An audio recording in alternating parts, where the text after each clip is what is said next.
My name is Grace Anderson, and I'm 36 years old. I've always been the quiet one in my family, the one who stayed in the background, who never made waves, who was easy to overlook. Maybe that's why they called me the disappointment behind my back. Or maybe it was because I didn't marry rich like my sister. Or because I chose art instead of law. But I used to believe that family love was unconditional. I used to think that even when you weren't perfect, home was the one place you'd still belong. I was wrong. It started with an invitation, or rather, the absence of one, every year. My family held a grand reunion at my parents' estate. My father was a retired judge, known for his stern sense of order and control. My mother, the perfect hostess, took pride in appearances, the kind of woman who'd rather die than be seen with chipped nail polish. And then there was my sister, Rebecca, the golden child, a corporate lawyer, elegant, wealthy, everything I wasn't. That year, the invitations went out as usual. Everyone received theirs: cousins, uncles, family, friends, everyone but me. At first, I thought it was a mistake. I even checked my spam folder. Then, 3 days before the event, my mother called. Grace. She began in that tone that always sounded like she was bracing for embarrassment. I hope you won't take this the wrong way, but we've decided to keep the reunion a bit exclusive this year. Exclusive, I repeated slowly. You mean I'm not invited? There was a pause. You're always invited. Dear, just not. This time, it's more of a professional gathering. Rebecca's colleagues will be attending. And well, we don't want you to feel out of place. Out of place. That phrase stung worse than an outright insult. I'm family, I said, my voice trembling. How can I be out of place in my own home? Oh, Grace. She sighed. Don't be dramatic. You've always been so sensitive.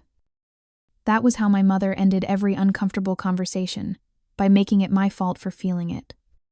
When she hung up, I just stood there, phone in hand, heart pounding, realizing I'd been cut out not just from an event, but from the illusion of belonging. I didn't tell anyone, not even Michael, my boyfriend of 3 years. I didn't want pity. Instead, I told him I was working that weekend. But truthfully, I sat alone in my tiny apartment, scrolling through social media, watching photos of the reunion appear one by one. There they were, my family smiling under golden chandeliers, holding champagne glasses. Rebecca, in her tailored white dress, my parents beaming beside her. In one caption, my mother wrote, "So proud of our successful daughter and the bright future she represents." No mention of me. Not even a tag. I closed my laptop and cried quietly, my tears falling onto a half-finished painting. I'd been working on a portrait of my grandmother, the only person in that family who ever truly saw me. Grandma Ellen had died 6 years earlier, but her voice still lingered in my mind. You're different, Grace, she used to say. You feel the world more deeply. That's not a flaw. That's your gift. She was the one who encouraged me to paint, to express the things words couldn't. When she passed, I thought I'd lost the only person who understood me, but I didn't know then that she had left something behind, something that would change everything. 2 weeks after the reunion, I received a letter from a law firm I'd never heard of. It was a formal notice, requesting my presence at the reading of Ellen Anderson's final addendum. Confused, I called my mother. Oh, that, she said dismissively. It's just a formality. Mother made some minor updates to her estate before she passed, but don't get your hopes up. Grace, she left most of her assets to Rebecca. You know how practical she was. My chest tightened, but I agreed to attend. Something inside me, intuition, maybe told me this was important. The meeting was held at a downtown office. Rebecca was already there when I arrived. Her posture perfect, her smile brittle. You look, tired," she said, scanning my outfit like it offended her. "And you look exactly the same," I replied. When the lawyer entered, he greeted us both politely and handed each of us a sealed envelope. "Your grandmother's final message," he explained. "She asked that you read them privately before I proceed with the rest." I opened mine. Inside was a handwritten letter and a small brass key. "My dearest Grace," it began, "if you are reading this, it means my heart has stopped. But my hope for you has not. I know you've felt unseen, unloved, and unworthy in a family obsessed with appearances. But truth, my darling, has a way of resurfacing just like you do. Go to the attic of the old family house. Use this key. There is a box that holds what they've all tried to bury." My pulse quickened. I glanced at Rebecca, her expression unreadable. "Did you get something?" she asked. "A letter," I said vaguely. "And a key." Rebecca frowned. "A key to what?" I folded the letter. "I guess I'll find out." That night, I drove to the family estate, the same place where I'd been told I didn't belong. The house loomed against the sky like an accusation. Every window glowed with memories I'd been excluded from. The attic was exactly as I remembered, dusty, silent, filled with boxes and old furniture. My grandmother's rocking chair sat near the window, still draped in her faded shawl. I found the chest almost immediately. It was small, wooden, with a brass lock that matched my key. My hands trembled as I turned it. Inside were old photographs, documents, and a sealed envelope labeled, "For Grace only." The first photo I pulled out was of my parents younger, smiling, standing beside a woman I didn't recognize. She was holding a baby. I flipped it over. In Grandma's handwriting were the words "Rebecca's first day home." But the date didn't make sense. Rebecca was born in July. This photo was dated March. My stomach turned. I reached for the envelope and tore it open. "Grace," the letter began, "if you are reading this, you are about to learn a truth I carried for 30 years. Rebecca is not your parents' biological daughter. They adopted her secretly. After your mother's miscarriage, they wanted a perfect family, and they feared pity more than dishonesty. You were their only true child, Grace, and because of that, they resented you. You reminded them of everything real, everything imperfect. They built an image, and you were the crack they tried to hide." My hands shook as I read. I felt sick, dizzy, like the ground had split open beneath me. Everything, the distance, the favoritism, the shame suddenly made sense. I had spent my life apologizing for being me, when in truth, I had been punished for being authentic. I sat there for a long time, surrounded by boxes of lies, until the tears finally stopped. Then, for the first time in my life, I didn't feel small. I felt awake. I don't know how long I sat there on the attic floor after reading that letter.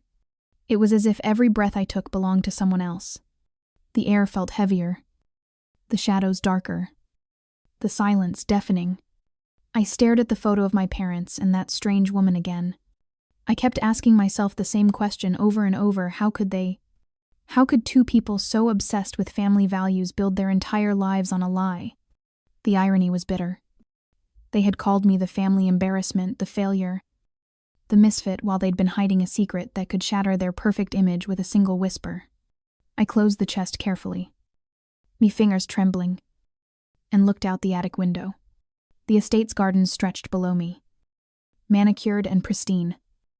Like every truth my parents had trimmed into submission, part of me wanted to confront them right then, drive to their house, slam that letter on the dining table, and scream every word Grandma had written. But another part of me, the part Grandma had raised, told me to wait. She had written that letter for a reason.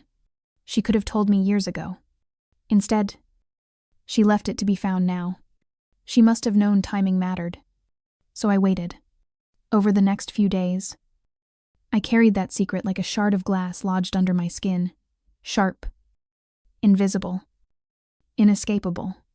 I went to work, painted when I could, tried to act normal, but everything around me felt warped. At night, I reread her letter until I could recite it from memory. Each word lit a fuse in me, not of vengeance yet, but of awakening. And then came the call. It was my father.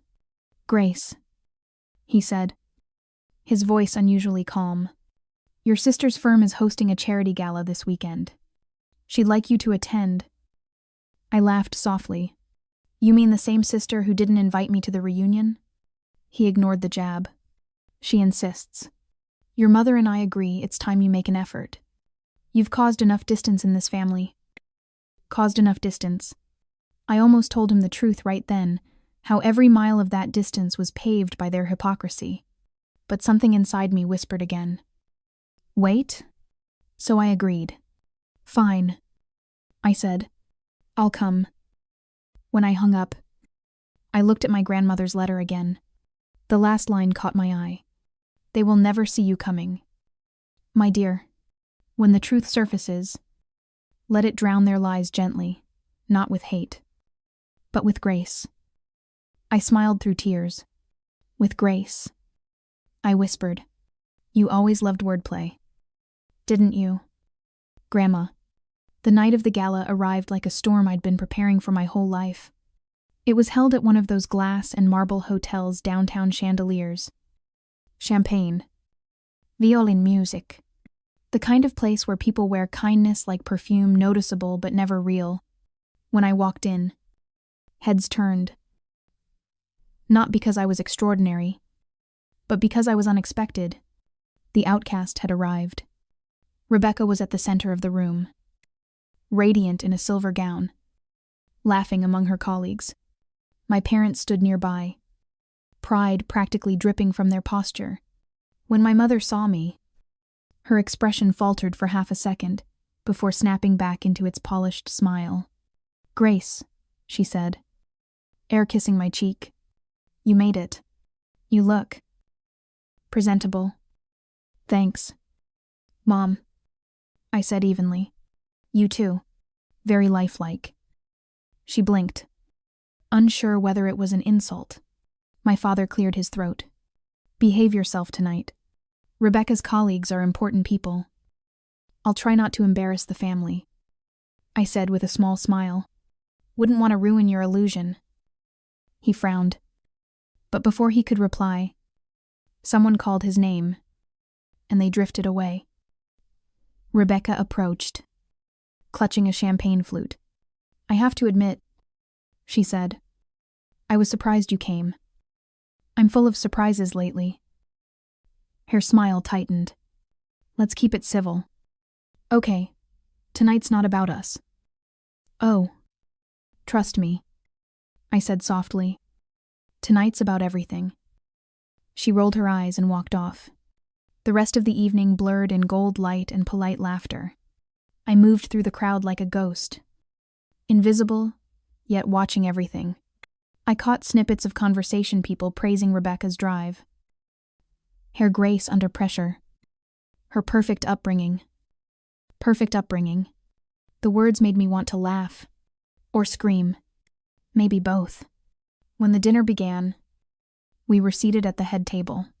I was placed at the far end, as if proximity could dilute my presence. The master of ceremonies made his introductions.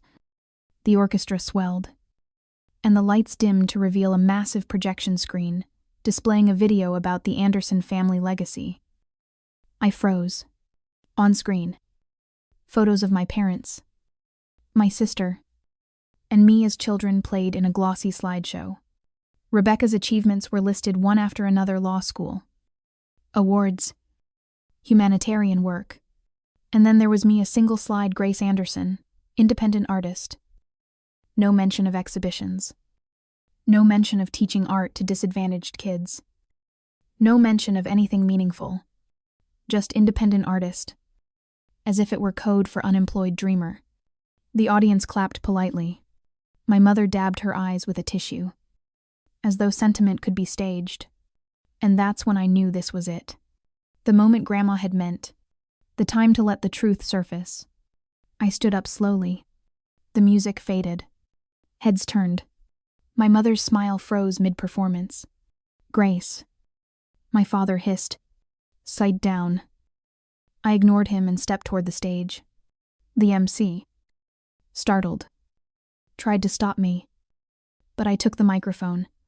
"Sorry to interrupt," I said, my voice steady, "but I think it's time this family stopped celebrating fiction." A murmur rippled through the crowd. "Grace," my mother whispered harshly, "you're making a scene." I smiled a calm, deliberate smile. "Yes, and for once, it's a scene worth watching." I reached into my purse and pulled out the letter, the one Grandma had written. "This," I said, holding it up, "is a letter from my grandmother. Ellen Anderson. She left it for me. And me alone. And it reveals something all of you deserve to know." Rebecca's face drained of color. "Grace? Don't. Rebecca isn't my parents' biological daughter," I said clearly. "She was adopted secretly. After my mother's miscarriage, my parents built an empire of lies to protect their image. They raised us in a house built on deceit and called it love." Gasps erupted across the ballroom. Cameras flashed. My mother's hand flew to her mouth. My father stood, pale and trembling. "That's enough," he shouted. But I kept going. "You called me the disappointment because I chose truth over appearances. But the real disappointment is living your whole life pretending to be perfect while hiding behind someone else's child." Rebecca stood now, tears welling in her eyes. "Grace, please." I turned to her, my voice softening. "You didn't deserve this either. Rebecca, none of us did. But the truth was buried under years of their shame. And someone had to dig it up." The room was silent. No music. No applause. Just the heavy breathing of a family finally exposed. I looked at my mother. "You wanted an audience for your perfect family. Congratulations. You have one." Then I placed the microphone on the table and walked away. Outside, the night air hit me like freedom. My hands shook. But not from fear, from release. I looked up at the sky and whispered, "It's done. Grandma." The moment the hotel doors closed behind me, I could finally breathe. For the first time in years, the air felt clean, not heavy with pretense. Not perfumed with false smiles. It was cold. Sharp. Real. I walked toward the parking lot, my heels clicking against the marble, echoing like a slow drumbeat of freedom. My body trembled, but my mind felt strangely still. I had said what needed to be said. There was no taking it back now.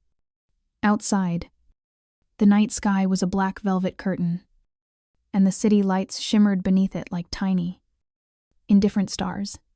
Somewhere inside that glittering hotel, my family's perfect image had just shattered the pieces, scattering across polished floors for everyone to see. And yet, I didn't feel guilty. I thought I would. I thought there would be a rush of regret. Maybe shame. But there wasn't. There was only peace and the faint echo of my grandmother's voice. Let it drown their lies gently, not with hate, but with grace. I smiled bitterly. "You always knew. Didn't you? Grandma, you knew they'd need truth more than love someday." When I reached my car, my phone started buzzing. Messages poured in unknown numbers. Reporters. Relatives I hadn't spoken to in years. I turned it off. I wasn't ready to explain. Not to anyone. That night, I went home and poured myself a glass of red wine. I sat by my window, watching the rain streak down the glass like tiny rivers washing away the past. My hands were still shaking, but not from fear, from release. I whispered to myself, "You did it. Grace.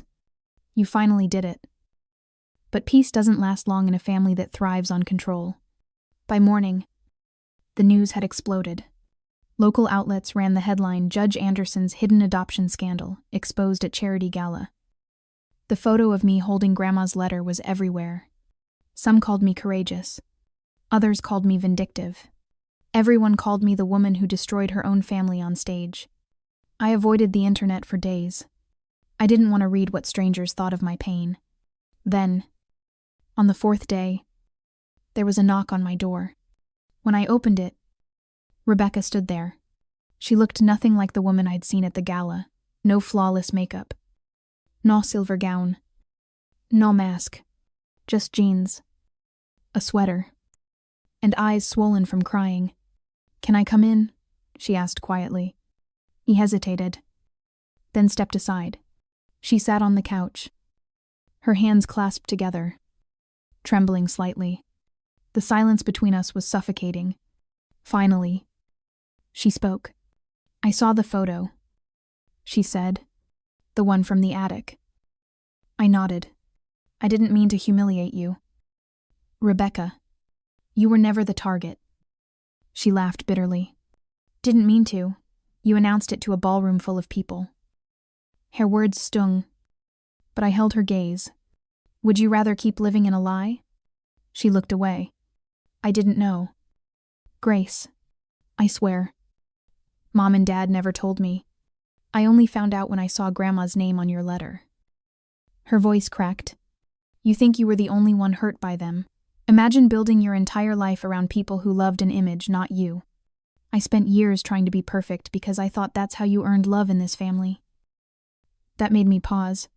For a long moment, we just sat there, two women bound by the same wound, cut from opposite sides of the same blade. She took a deep breath. When you said I wasn't their biological daughter, it felt like my skin split open, like everything I'd ever believed about who I was just vanished. I swallowed hard. "I'm sorry." She looked at me then, her eyes red but clear. "I don't hate you, Grace. I can't. You just gave me the truth. And as painful as it is, it's better than the lie." For the first time in years, I saw Rebecca not as the golden child, but as a woman broken by the same parents who broke me. "Do you want to know something funny?" I said softly. "When we were little, Grandma used to say we'd need each other someday. I thought she was wrong, but maybe she knew exactly what she was talking about." Rebecca smiled faintly through her tears. She always did. The weeks that followed were chaos. My father resigned from several advisory boards. My mother stopped answering calls. She became a recluse, too ashamed to show her face. Friends who used to flock to her dinner parties now avoided her entirely. The house, that massive, perfect house, grew quiet. One afternoon, my father showed up at my apartment unannounced. I nearly didn't open the door, but something in me couldn't say no. He stood there, the man who'd once seemed larger than life now, looking small, defeated. "Grace," he said, his voice gravelly. "May I come in?" I stepped aside silently. He didn't sit. He just stood there, staring out the window for a long time before speaking. "You've destroyed us," he said finally. "No," I said calmly. "You destroyed yourselves. I just turned on the lights." His jaw tightened. "Do you have any idea what you've done? Your mother hasn't slept in weeks. She cries every night. Then maybe she's finally feeling something real." He turned to me sharply. "You think this makes you strong? Exposing your own family like that?" "I think it makes me free," I said quietly. His expression softened. "Just for a moment. You're your grandmother's granddaughter. All right. Always too stubborn to keep your mouth shut." There was something almost like pride in his voice, faint, twisted, but real. Then, as he reached the door, he said, "You may think you've won, but all you've done is trade respect for infamy." He left before I could respond. I sat down on the couch, my heart pounding. His words replayed in my head like poison. Infamy. Was that all I was now? The scandalous daughter, the destroyer of legacies. I looked around my apartment, the modest art prints, the unfinished canvases, the faint smell of oil paint, and whispered, "At least it's my legacy." Time passed. The world moved on. As it always does. Rebecca and I began talking regularly. Sometimes we'd have coffee. Sometimes just text. She told me she was seeing a therapist, trying to rebuild her sense of identity. I was too. We didn't talk much about our parents. There wasn't much left to say. Then, one day, I received a package in the mail. No return address. Inside was a small wooden box and a note in my father's handwriting. For Grace, from your mother. My heart skipped a beat. Inside the box was a gold locket, my grandmother's, the one she used to wear every day. Inside it was a tiny photo of her holding me as a baby. And on the back, engraved words, to Grace, be the truth they fear. Tears blurred my vision. My mother hadn't written anything else, no apology. No explanation. But that was enough. That single gesture giving me the one thing she'd kept hidden since Grandma's funeral said everything. That night, I wore the locket as I painted. The canvas was blank for hours, until my brush finally moved on its own. I painted 2 women standing under rainlight, one looking forward, one looking back, both holding the same locket. It wasn't revenge I felt anymore. It wasn't anger. Either. It was something quieter. Something deeper. Peace. Peace. It's such a strange word. When I was younger, I thought peace meant the absence of conflict, a silent house. No shouting. No tension. But now I know peace isn't silence. It's truth. It's the sound of your heart no longer apologizing for existing. In the months after the gala, I began to rebuild my life. One brushstroke at a time. I poured everything I felt, the anger, the grief, the forgiveness I hadn't yet learned to give into my paintings. They became my diary, my release, my proof that beauty could grow from ruin. One afternoon, I received an email from a local gallery owner who'd seen my work online. She invited me to display my paintings in a small exhibition. Your art feels personal, she wrote, like a confession that doesn't ask for forgiveness. I stared at her message for a long time, my chest tightening. She didn't know how right she was. The night of the exhibition. The room was small. Intimate soft lights. Slow music. People moving quietly between canvases. Every painting told a piece of my story, the attic. The letter. The gala. The rain. But one painting drew the most attention. It was the last one I'd finished, the 2 women under the rainlight, holding the same locket. I titled it, Inheritance. I stood near the back, nervous and invisible, watching strangers stare at pieces of my soul. Then I heard a familiar voice behind me. It's beautiful. I turned. It was Rebecca. She looked radiant in a simple navy dress, not glamorous. Not perfect. Just real. Her eyes reflected the painting. Soft and sad. Thanks, I said quietly. I almost didn't come. She admitted. Mom told me about the exhibit. I wasn't sure if I'd be welcome. You're always welcome. She smiled, then glanced around. You really turned your pain into art. Didn't you? I nodded. It's the only thing that ever listened without judgment. Rebecca's expression softened. You know, Mom came to see me last week. That caught me off guard. She did. She looked different. Fragile. I think she's finally realizing what she lost. I swallowed hard. Did she say anything about me? Rebecca hesitated. She said she envies your strength. She said she doesn't know how to face you. My throat tightened. For years, all I'd ever wanted was for my mother to see me not as a failure, not as an embarrassment, but simply as her daughter. She doesn't have to face me, I said softly. She just has to stop hiding. Rebecca nodded. I'll tell her that. We stood in silence, surrounded by the faint hum of conversation and the smell of paint and wine. Then, for the first time since the night of the gala, Rebecca reached out and hugged me. Not the stiff, performative hugs from our childhood, but a trembling, wordless embrace that said everything we'd both been too proud to admit. "Thank you," she whispered, "for breaking everything. Because maybe it's the only way we could rebuild it, right?" I held her tighter. "Grandma would be proud," I murmured. Rebecca smiled through tears. She'd say, "See, I told you you'd need each other someday." "How and Stowe?" We both laughed softly. Weeks later, as spring painted the city with soft green light, I received a handwritten note in my mailbox. The envelope was cream-colored, sealed with wax. It was from my mother. My hands trembled as I opened it. "Grace, I don't know where to begin, except with the truth. I am sorry, not just for excluding you, but for making you believe that perfection was worth more than love.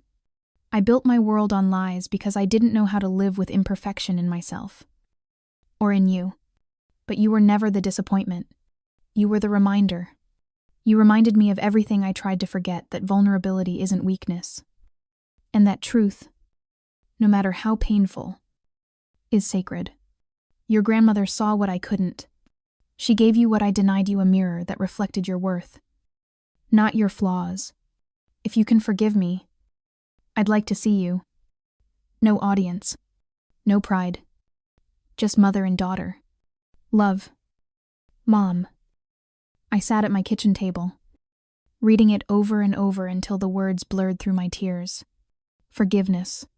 That word again. It had haunted me since the attic. I thought I'd already learned it.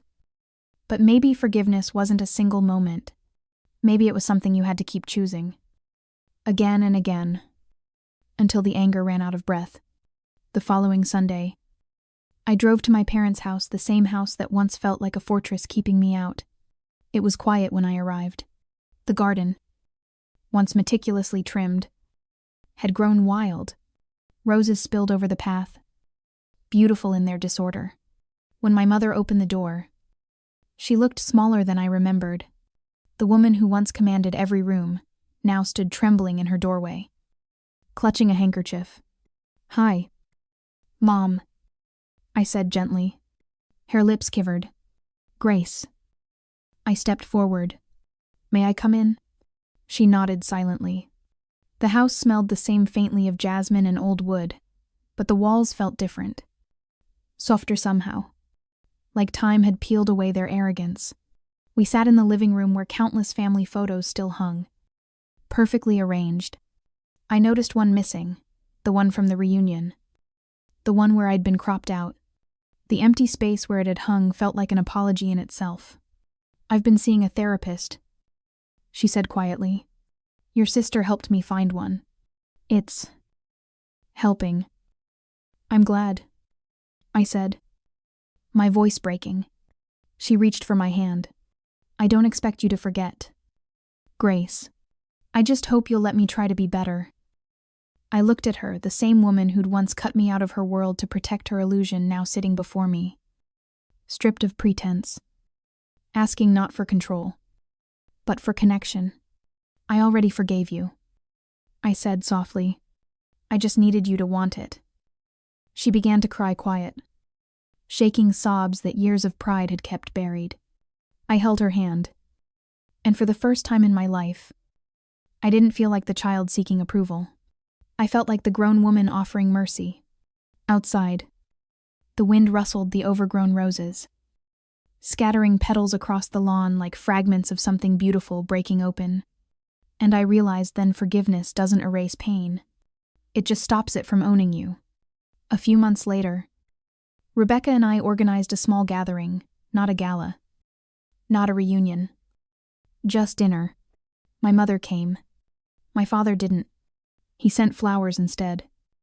His version of peace. As we sat together, sharing food and laughter that didn't feel forced for once, I noticed something. The air felt light. There was no need to impress. No fear of judgment. Just quiet gratitude for the fact that somehow, through all the chaos, we had found our way back to something resembling family. Rebecca raised her glass. "To Grandma," she said, smiling. for teaching us that truth, no matter how messy, is still love. I clinked my glass with hers. To truth, I said softly, and for the first time, the word didn't hurt. It healed. That night, after dinner, I stayed behind to help clean up. The table was messy, plates half full, candles burned low, the faint hum of music still lingering in the air. My mother stood by the sink, washing glasses in silence. Rebecca hummed softly as she dried them. For a moment, I just watched them, two women who had once been strangers to my heart. Now, standing side by side, quietly rebuilding what years of lies had broken. Do you remember? I said softly. How Grandma used to make us peel apples on Sundays. My mother smiled faintly, her eyes far away. She said you could tell a lot about a person by the way they peeled something fragile. Rebecca laughed gently. She also said you'd be a terrible lawyer but a brilliant artist. I smiled. She was right about both. The three of us laughed together awkwardly at first, then freely. It felt strange, almost sacred, to share that sound in a house that had once known only silence and disappointment. Later, when Rebecca left and the dishes were done, my mother and I stood at the door. I don't know if I can ever make up for the things I did, she said quietly. You don't have to, I replied. You just have to mean it. She nodded, tears glistening in her eyes. I do, Grace. I really do. When I hugged her goodbye, I could feel her shoulders shaking, but this time, I didn't pull away. I held her until her breathing steadied, until the years between us stopped feeling like an ocean and became a bridge. Over the next year, life settled into something beautifully ordinary. My gallery work grew, and I began teaching art therapy classes for women recovering from emotional abuse, women who, like me, had been told for too long that their voices were too loud, their feelings too much, their truth too inconvenient.